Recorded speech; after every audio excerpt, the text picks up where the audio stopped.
Welcome back to another Friday Fireside Chat. Today we're going to be talking about testing. Something that we might have missed out on as a skill. As we're coming to reparent ourselves, it's important that we are creating a sense of community. But in creating that sense of community, we also need to make sure that we're surrounded by the right people, safe people, who get us. Which is why, as I mentioned earlier, it's important for us to look at some of those more quote-unquote toxic, I really hate that word, quote-unquote toxic strategies from the Prince Machiavelli, as we discussed last time. Because in many ways, toxic simply means refusing to be a victim. And in a world where no one else cares about you, can you really blame them? I'm not encouraging you to be quote-unquote toxic.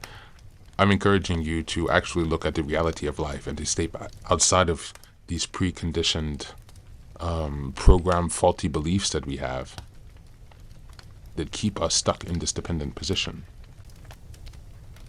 that have kept us stuck, that might be keeping you stuck in this dependent position. Perspective is also important, as we've discussed many times before. Perspective framing. This is how you control your reality, and those things are free, and they're at your own control, and no one can take that from you. So those are literally the most powerful tools in this entire process of reparenting yourself. Literally the most. Reframing. This is the most important thing. And so when it comes to building that safe community, it's important to be able to test people. This week in the readings from the emotional intelligence, you might have noticed getting into some of those topics, I think from Tuesday or Sunday's reading. It really introduces you to this idea of having an external focus, not an internal locus of control, but an external focus in terms of your ability to observe. When you observe, you're able to make better decisions because you're in the present moment, you're seeing what's going on, you're taking yourself outside of those negative swirling thoughts, the anxiety or whatever you might be feeling when connecting or socializing, and putting your focus on the external. That's the first step to keeping yourself safe, because your attention is on your surroundings, you're aware of where you're at and the people around you. The next and most important thing then is to ensure that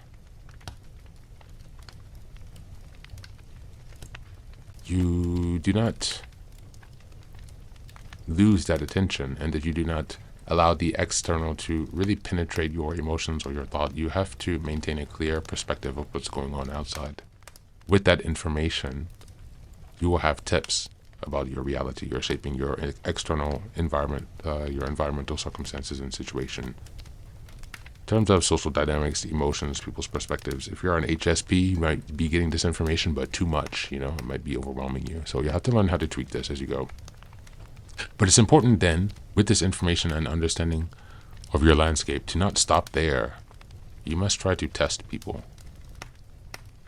This is helping you to paint a better understanding, to confirm your understanding of this person, to understand better how they work, how you can better communicate with them even. It allows you to better understand their position in relation to you. If this is someone who you expect to bring you pain or someone you expect to bring you support, testing is a way to validate that and to reduce your risk exposure. And it's a skill that we probably weren't coached through, but it's something that we definitely need to continue learning now and to start executing, because we deserve to be safe. And it's a very important part of self-protection. You have the right to test, not in a rude or careless way, but in a mindful way.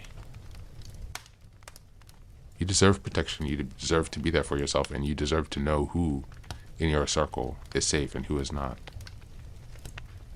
That's it for today. Hope you guys have a great weekend.